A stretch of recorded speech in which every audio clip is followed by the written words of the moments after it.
दिल्ली विधानसभा चुनाव में भाजपा के ऐतिहासिक जीत का रायगढ़ में भी जमकर जश्न मनाया गया। जैसे ही टीवी चैनलों पर आपकी हार और बीजेपी की जीत का आंकड़ा साफ हुआ, वैसे ही भाजपा कार्यालय में ढोल नगाड़ों की धूम के साथ ही आतिशबाजियों का दौर शुरू हो गया। भाजपाइयों ने एक दूसरे को मिठाइयां खिलाकर अपनी खुशी का इजहार किया। भाजपाइयों ने कहा कि भाजपा की ये जीत बड़ी है।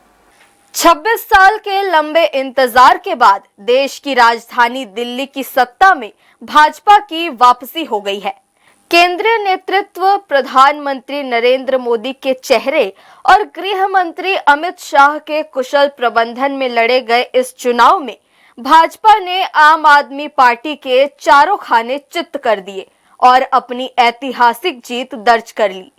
हालांकि सुबह से ही मतगणना के शुरुआती रुझानों से ही भाजपा ने बढ़त बनाना शुरू कर दिया था और रुझान पूरी तरह से भाजपा के पक्ष में प्रतीत होने लगा था।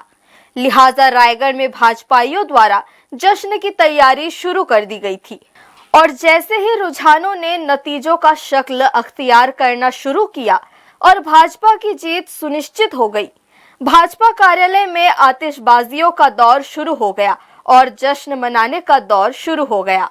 देश के यशस्वी प्रधानमंत्री नरेंद्र मोदी जी की अगुवाई में विकास पुरुष के रूप में देश में उभर रहे हैं। इसी कड़ी में दिल्ली में लगभग 48 सीटों में बीजेपी जीतकर पूर्ण बहुमत से सरकार बना रही है और भ्रष्टाचारी सरकार को हटाकर अब विकास की एक कड़ी में दिल्ली भी भाजपा के शासन में जुड़ गया है और इसकी बधाई पूरे देशवासियों को और प्रदेश के और रायगढ़ वासियों को मैं देता हूँ। दिल्ली में भी अब डबल इंजन की सरकार रहेगी और दिल्ली का भी विकास और तेज़ी से होगा और देश के विकास में दिल्ली की सरकार जो रुकावट डाली थी उसको भी अब हटेगी।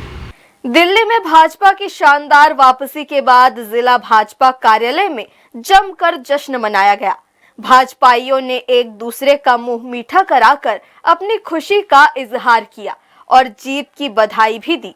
भाजपाइयों ने कहा कि भाजपा की यह जीत सुशासन और विश्वास की है।